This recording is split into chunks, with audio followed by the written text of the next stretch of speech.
साथियों नमस्कार। और साथियों इस वक्त फिर से हम जो है आप देख रहे होंगे शहरी विकास निदेशालय में मौजूद है साथियों।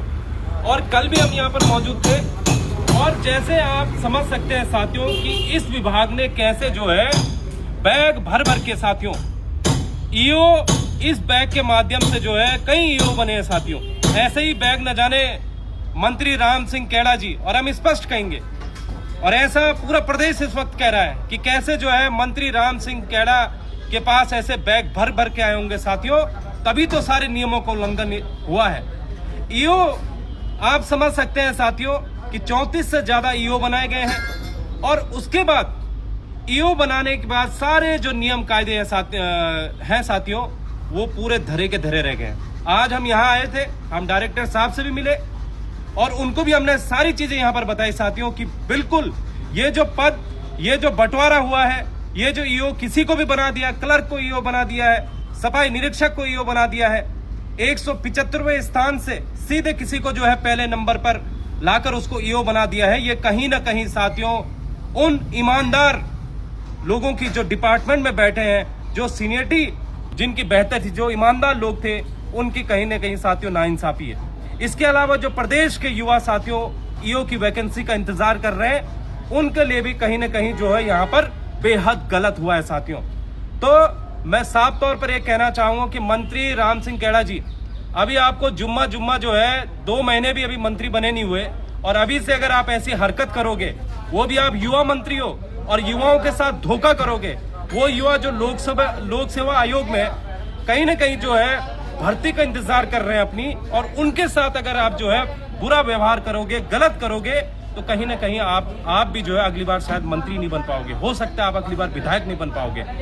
ऐसा आपको नहीं करना है। हम ये चाहते हैं कि तुरंत और तत्काल ये जो लिस्ट बनी है साथियों, इसको तत्काल जो है हटाया जाए और नए सिरे से जो ईमानदार है या फिर जो लोक सेवा आयोग से चयन हुए हैं, उनको जो है प्रॉपर ईओ बनाया जाए और नई भर्ती ईओ की वहां पर लाई जाए साथियों।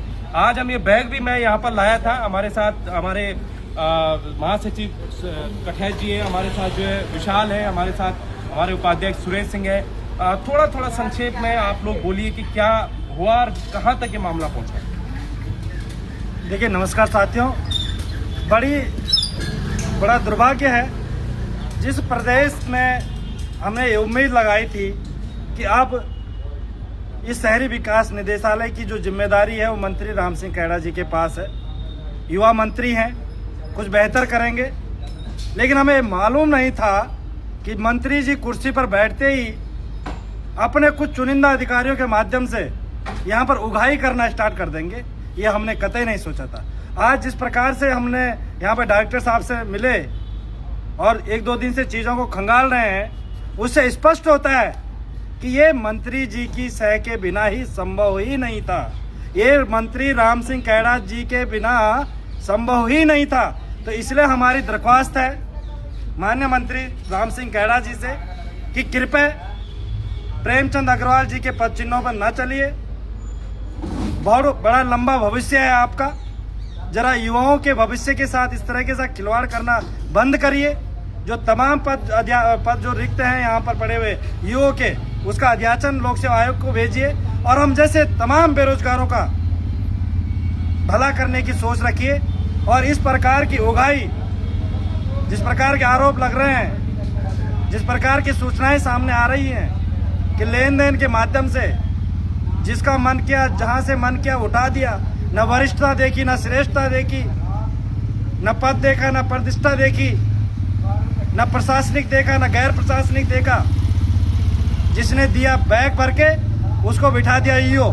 इस प्रकार की परिपाटी को बंद करिए और इस प्रदेश के युवाओं के साथ अन्याय करना बंद करिए। इस प्रदेश के युवाओं को छलना बंद करिए। यह हमारी आपसे दरख्वास्त है, वरना बहुत जल्दी अगर इस पर संशोधन नहीं हुआ, ये जो लिस्ट जारी करी है, जो ईओ की सूची जारी की, अगर इसमें संशोधन नहीं हुआ तो उत्तराखंड बेरोजगार संघ इसका कड़ा विरोध करता आ रहा है, आगे भी करेगा। और ये जो शहरी विकास विभाग है यहीं बैठेंगे। इसलिए माननीय मंत्री जी, अभी भी दरख्वास्त है, युवाओं के पक्ष में निर्णय लीजिए, इस प्रदेश की बेहतरी में निर्णय लीजिए, वरिष्ठता श्रेष्ठता का ख्याल रखिए और गैर प्रशासनिक और प्रशासनिक का भी ख्याल रखिए। और जो उस ईओ पद पर आपने चयन किए हैं, जिनका चयन लोक सेवा आयोग से हुआ है, उनका भी ख्याल रखिए। हमारे कटैच जी। देखिए, सबसे पहले तो मैं ये कहना चाहूँगा कि जो मंत्री हैं इसके राम सिंह कड़ा जी, उनको तो 21 तोपों की सलामी देनी चाहिए। वो इसलिए देनी चाहिए क्योंकि इस समय प्रदेश में और देश में जिस प्रकार का माहौल है जंतर मंतर में, उसके बाद भी उन्होंने इतना साहस किया, तो मैं उनके साहस को सलाम करता हूँ राम सिंह कड़ा जी को। और जो अधिकारी जिन्होंने इसको अप्रूव किया है, उनसे मैं दरख्वास्त करूँगा कि थोड़ा सा मंत्री जी को गाइड कीजिए, क्योंकि जिस तरीके का माहौल है तो आप समझिए कुछ भी हो सकता है। प्रदेश में जिस तरीके के युवाओं में आग जो भड़की हुई है, और उसके बाद पेपर लीक तो बहुत छोटा मसला है, यहाँ तो पूरा सिस्टम ही लीक हो गया है। इस संबंध में आज हमने यहाँ निदेशालय में बात की। नियमावलियों में जो लूप होल हैं, उनका फायदा उठाकर किस प्रकार लगातार इस तरीके की अनियमितता इस प्रदेश में हो रही हैं, ये ना तो प्रदेश के लिए ठीक है, ना इस व्यवस्था के लिए ठीक है, और ना जो नौजवान हमारे साथी हैं जो वर्षों से तैयारी करते हैं, उनके लिए ठीक नहीं है। और मैं आपको बताऊं, 3 दिनों से जब से हमने इस मामले को उठाया है, कम से कम 5000 युवाओं के मुझे फ़ोन आ चुके हैं और मैसेज आ चुके हैं। अगर इस पूरे आदेश को निरस्त नहीं किया गया और इसमें संशोधन करके एक बेहतर नियमावली के साथ, पारदर्शी नियमावली के साथ इसमें काम नहीं किया गया, तो जो 10,000 नौजवान हैं वो राम सिंह कड़ा मंत्री जी के आवास पर और यहाँ निदेशालय में डेरा डाल देंगे, मैं बता रहा हूँ। और उसके बाद हम पूरे प्रदेश में इसमें बहुत बड़ा आंदोलन खड़ा करेंगे, जिसकी सारी जिम्मेदारी मंत्री जी की हो। और मैं मंत्री जी को चेताना चाहता हूँ, अभी नए नए बने हो, थोड़ा सा सब्र रखिए, वरना ये कुर्सी के जो टायर है ना, ये कब उखड़ जाएगा आपको पता नहीं चलेगा। धन्यवाद।